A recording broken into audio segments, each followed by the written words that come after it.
Now, as Youth Month draws to a close, we continue to look at issues affecting the young people and, of course, the platforms that are created by the youth. Recently, the Youth Lab held a policy dialogue under the theme, Making Democratic Participation Practical.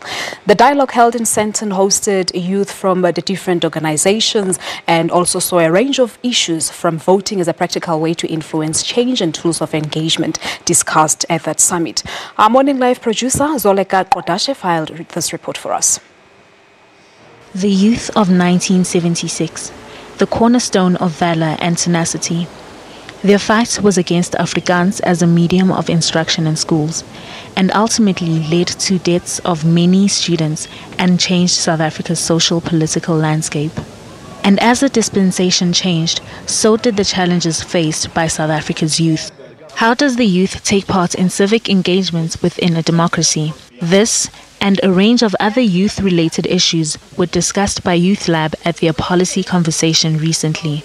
If we're going to talk about how community development and democratic participation is practical, we need to be able to first start by taking young people seriously and knowing that their views matter, and also that young people actually know what they want. But what does the youth think about the current unfoldings in the political and economic spheres? The way South Africa has been run this day, it's been run in a very wrong way. I think what makes people to go on the street, it's because of the anger that is within them. There's lack of service delivery in our own country, where else people are sitting on top seats. You can't really just say government isn't doing anything. Government is doing a lot, like it's doing a lot. But be specific and say this is what government is not doing, or this is what it should be doing that it's not.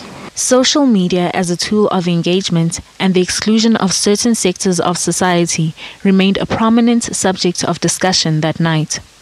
The Fees Must Fall movement, a campaign led by the youth, incorporated different tools of engagement and led to the halt in the increase of fees in 2016. If you look at stats and figures on what social media is doing in the country, but besides worldwide, it's actually growing very quickly as a means of communication. Fees Must Fall was a good example of how the online could support the offline action, right? Students were in the front lines, and I would argue that, as far as I'm concerned, that was not a student battle, right? It was a battle fundamentally against inequality.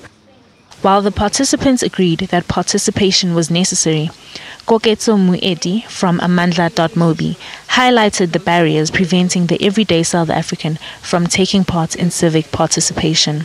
I think in South Africa, we often ignore that this is a country of huge inequality, mass inequality. One of the main problems, more than data costs, is actually English literacy. Everybody says people can't access things, but people don't make content in languages people can use. Zoleka Qodashe, SABC, Johannesburg.